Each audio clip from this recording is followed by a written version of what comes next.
उस समय राजसभा में बैठे हुए सब लोगों को संबोधित करके महाराज दशरथ ने मेघ के समान शब्द करते हुए दुंदुभी की ध्वनि के सदृश अत्यंत गंभीर एवं गूंजते हुए उच्च स्वर से सबके आनंद को बढ़ाने वाली यह हितकारक बात कही।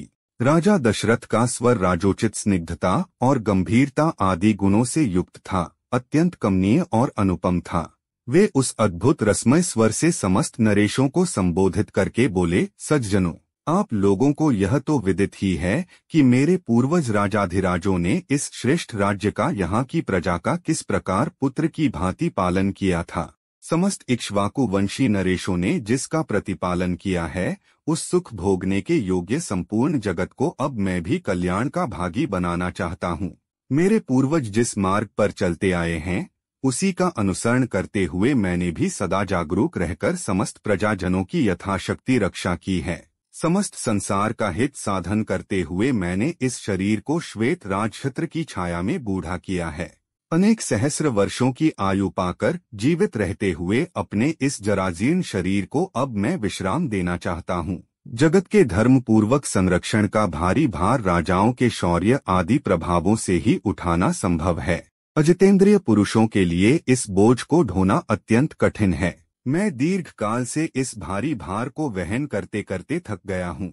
इसलिए यहाँ पास बैठे हुए इन संपूर्ण श्रेष्ठ द्विजों की अनुमति लेकर प्रजाजनों के हित के कार्य में अपने पुत्र श्रीराम को नियुक्त करके अब मैं राजकार्य से विश्राम लेना चाहता हूँ। मेरे पुत्र श्रीराम मेरी अपेक्षा सभी गुणों में श्रेष्ठ हैं। शत्रुओं की नगरी पर विजय पाने वाले श्रीरामचंद्र बल पराक्रम में देवराज इंद्र के समान हैं। पुष्य नक्षत्र से युक्त चंद्रमा की भांति समस्त कार्यों के साधन में कुशल तथा धर्मात्माओं में श्रेष्ठ उन पुरुष शिरोमणि श्री रामचंद्र को मैं कल प्रातः काल पुष्य नक्षत्र में युवराज के पद पर नियुक्त करूंगा। लक्ष्मण के बड़े भाई श्रीमान राम आप लोगों के लिए योग्य स्वामी सिद्ध होंगे। उनके जैसे स्वामी से संपूर्ण त्रिलोकी भी परम सनाथ हो सकती है। ये श्रीराम कल्याण स्वरूप हैं। इनका शीघ्र ही अभिषेक करके मैं इस भूमंडल को तत्काल कल्याण का भागी बनाऊंगा। अपने पुत्र श्रीराम पर राज्य का भार रखकर मैं सर्वथा क्लेश रहित निश्चिंत हो जाऊंगा। यदि मेरा यह प्रस्ताव आप लोगों को अनुकूल जान पड़े और यदि मैंने यह अच्छी बात सोची हो तो आप लोग इसके लिए मुझे सहर्ष अनुमति दें अथवा यह बतावें कि मैं किस प्रकार से कार्य करूं। यद्यपि यह श्रीराम के राज्याभिषेक का विचार मेरे लिए अधिक प्रसन्नता का विषय है, तथापि यदि इसके अतिरिक्त भी कोई सबके लिए हितकर बात हो तो आप लोग उसे सोचें, क्योंकि मध्यस्थ पुरुषों का विचार एक पक्षीय पुरुष की अपेक्षा विलक्षण होता है, कारण कि वह पूर्व पक्ष और अपर पक्ष को लक्ष्य करके किया गया होने के कारण अधिक अभ्युदय करने वाला होता है। राजा दशरथ जब ऐसी बात कह रहे थे, उस समय वहां उपस्थित नरेशों ने अत्यंत प्रसन्न होकर उन महाराज का उसी प्रकार अभिनंदन किया, जैसे मोर मधुर के कारव फैलाते हुए वर्षा करने वाले महामेघ का अभिनंदन करते हैं। तत्पश्चात समस्त जनसमुदाय की स्नेहमयी हर्षध्वनि सुनाई पड़ी। वह इतनी प्रबल थी कि समस्त पृथ्वी को कंपाती हुई सी जान पड़ी। धर्म और अर्थ के ज्ञाता महाराज दशरथ के अभिप्राय को पूर्ण रूप से जानकर संपूर्ण ब्राह्मण और सेनापति नगर और जनपद के प्रधान व्यक्तियों के साथ मिलकर परस्पर सलाह करने के लिए बैठे और मन से सब कुछ समझकर जब वे एक निश्चय पर पहुंच गए, तब बूढ़े राजा दशरथ से इस प्रकार बोले, पृथ्वीनाथ, आपकी अवस्था कई हजार वर्षों की हो गई।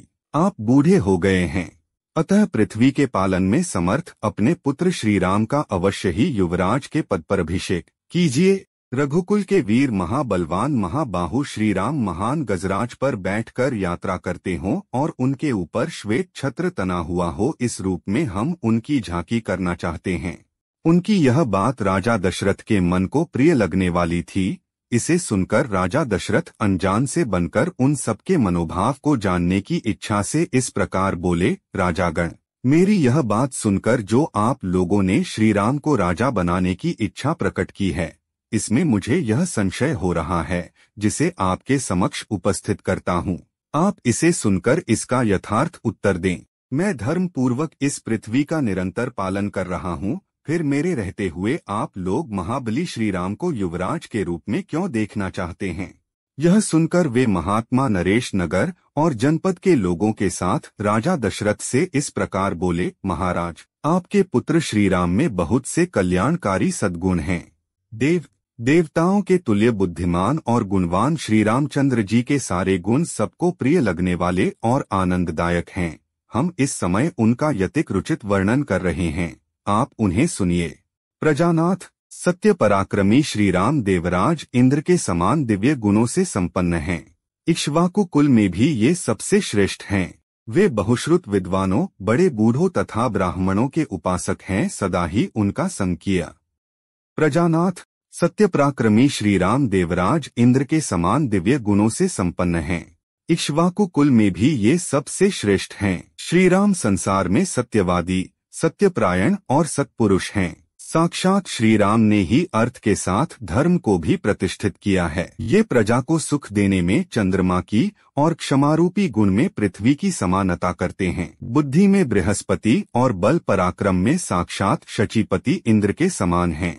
श्री राम धर्मज्ञ, सत्य प्रतिज्ञ, शीलवान, अदोषदर्शी, शांत, दीन दुखियों को सांत्वना प्रदान करने वाले, मृदुभाषी, कृतज्ञ, जितेंद्रिय, कोमल स्वभाव वाले, स्थिर बुद्धि, सदा कल्याणकारी, असूया रहित, समस्त प्राणियों के प्रति प्रिय वचन बोलने वाले और सत्यवादी हैं। वे बहुश्रुत विद्वानों, बड़े बूढ़ों तथा ब्राह्मणों के उपासक हैं, सदा ही उनका संग किया करते हैं। इसलिए इस जगत में श्री राम की अनुपम कीर्ति, यश और तेज का विस्तार हो रहा है। देवता, असुर और मनुष्यों के संपूर्ण अस्त्रों का उन्हें विशेष रूप से ज्ञान है।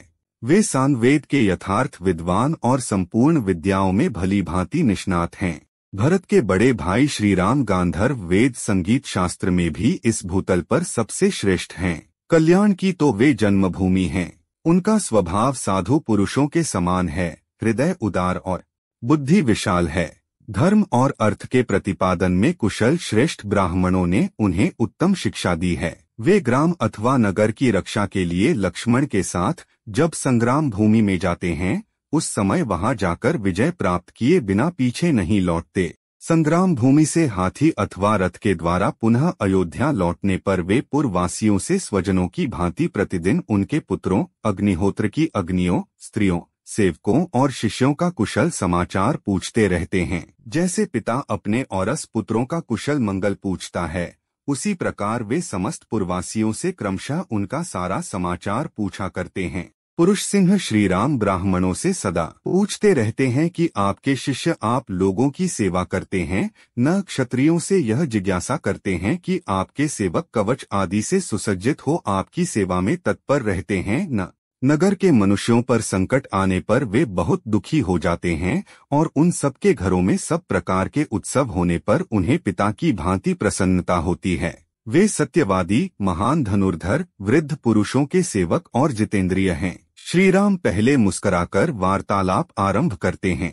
उन्होंने संपूर्ण हृदय से धर्म का आश्रय ले रखा है। वे कल्याण का समयक आयोजन करने वाले हैं। निंदनीय बातों की चर्चा में उनकी कभी रुचि नहीं होती है। उत्तरोत्तर उत्तम युक्ति देते हुए वार्तालाप करने में वे साक्षात बृहस्पति के समान हैं। उनकी भौहें सुंदर हैं, आंखें विशाल और कुछ लालिमा लिए हुए हैं। वे साक्षात विष्णु की भांति शोभा पाते हैं। संपूर्ण लोगों को आनंदित करने वाले ये श्री राम शूरता, वीरता और पराक्रम आदि के द्वारा सदा प्रजा का पालन करने में लगे रहते हैं। उनकी इंद्रियां राग आदि दोषों से दूषित नहीं होती हैं। इस पृथ्वी की तो बात ही क्या है, वे संपूर्ण त्रिलोकी की भी रक्षा कर सकते हैं। उनका क्रोध और प्रसाद कभी व्यर्थ नहीं होता है। जो शास्त्र के अनुसार प्राणदंड पाने के अधिकारी हैं, उनका ये नियम पूर्वक वध कर डालते हैं, तथा जो शास्त्र दृष्टि से अवध्य हैं, उन पर ये कदापि कुपित नहीं होते हैं। जिस पर ये संतुष्ट होते हैं, उसे हर्ष में भरकर धन से परिपूर्ण कर देते हैं। समस्त प्रजाओं के लिए कमनीय तथा मनुष्यों का आनंद बढ़ाने वाले मन और इंद्रियों के संयम आदि सद्गुणों द्वारा श्री राम वैसे ही शोभा पाते हैं, जैसे तेजस्वी सूर्य अपनी किरणों से सुशोभित होते हैं। ऐसे सर्वगुण संपन्न, लोकपालों के समान प्रभावशाली एवं सत्य पराक्रमी श्री राम को इस पृथ्वी की जनता अपना स्वामी बनाना चाहती है। हमारे सौभाग्य से आपके वे पुत्र श्री रघुनाथ जी प्रजा का कल्याण करने में समर्थ हो गए हैं, तथा आपके सौभाग्य से वे मरीचि नंदन कश्यप की भांति पुत्रोचित गुणों से संपन्न हैं। देवताओं, असुरों, मनुष्यों, गंधर्वों और नागों में से प्रत्येक वर्ग के लोग तथा इस राज्य और राजधानी में भी बाहर भीतर आने जाने वाले नगर और जनपद के सभी लोग सुविख्यात शील स्वभाव वाले श्री रामचंद्र जी के लिए सदा ही बल, आरोग्य और आयु की शुभ कामना करते हैं। इस नगर की बूढ़ी और युवती सब तरह की स्त्रियां सवेरे और सायंकाल में एकाग्रचित्त होकर परम उदार श्री रामचंद्र जी के युवराज होने के लिए देवताओं से नमस्कार पूर्वक प्रार्थना किया करती हैं।